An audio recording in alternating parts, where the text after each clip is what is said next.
Hey guys, Soulskin here. I just thought that it'd be cool if I showed you how I made the outro or the call to action um, for the end of my videos. So here I have a video working model of my video that I just uploaded of some Team Fortress 2 streaming. Um, and so this is my general workflow. I've got content video here.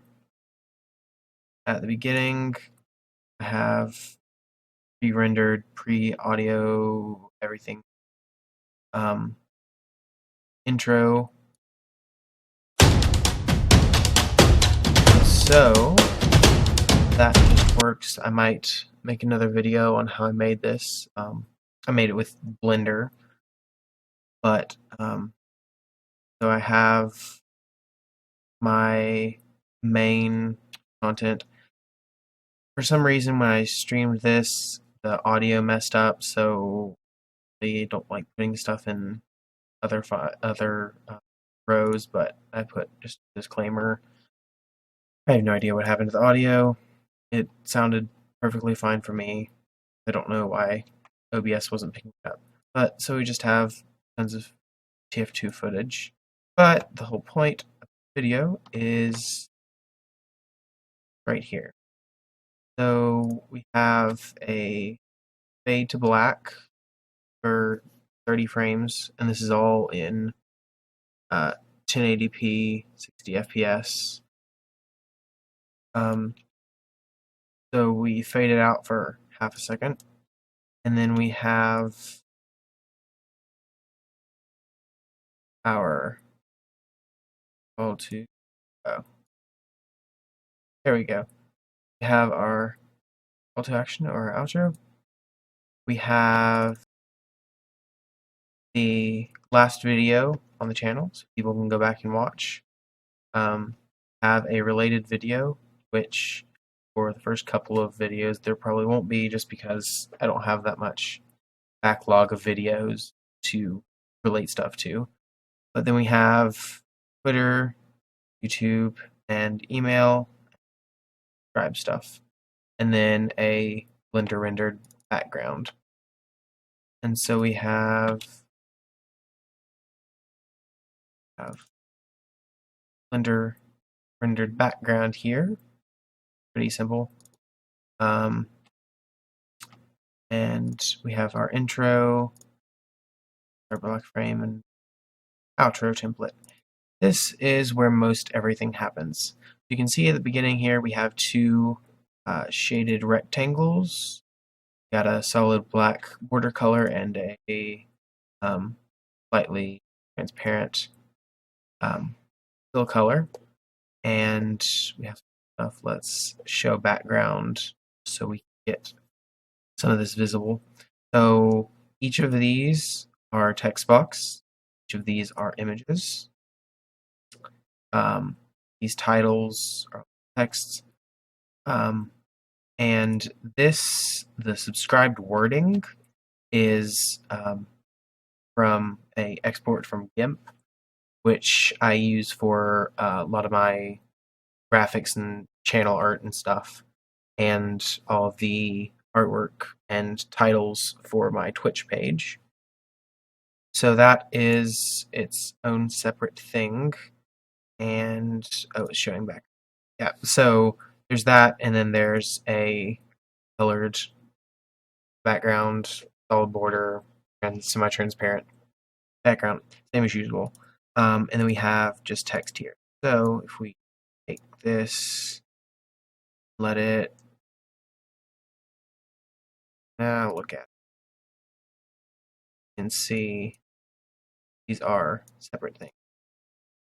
But we'll undo that. Normal, and then project monitor. We can see how everything comes together. Everything nicely fades in and out all together. So we have our base background down here. We have our base image. That's the pre-rendered Blender background, this and all the blue and stuff. And then we have the template, which is brought in.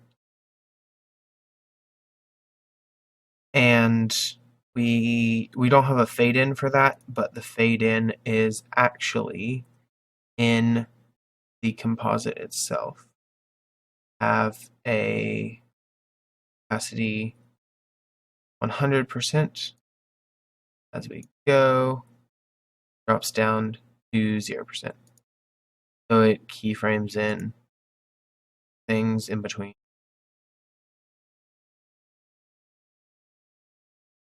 And so that's a little bit of a special, and then it merges down to template 2, which it could just be auto, but I like to find it. Then we have another composite and another composite, and these two are the same. They should just be generic composites.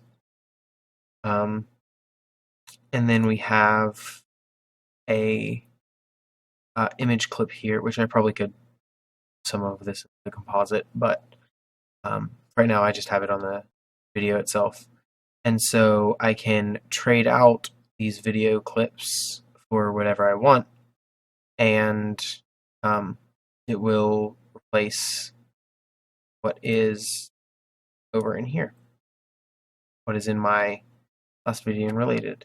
So this line is last video, and this line is related video.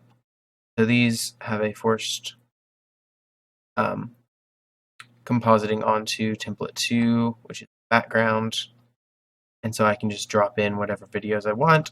I have these levels muted, so they're not playing audio, and these two composites just have a 40% and different locations is the only difference. So I can take some of this. If we take a intro spot, short little, take some start spot, short end spot. Then once we have the zone selected, we can just drag, drop into, and size it, go right to it. And then I made a custom effects group of just the fade in and fade out. I can dump that onto here, readjust the values a little bit to make sure they're all the same, which I might move into the composites later by doing the keyframing, frame at the beginning, keyframe at the end. But I'll probably do that later. And then we have a simple inputted video. And so we can out and get it as a final medium to be uploaded to YouTube or that kind of a thing. And so that's how I do my outro. At some point I'll probably make a video on the intro. But for now, it's been fun. I'm Soulskin. Have a good time.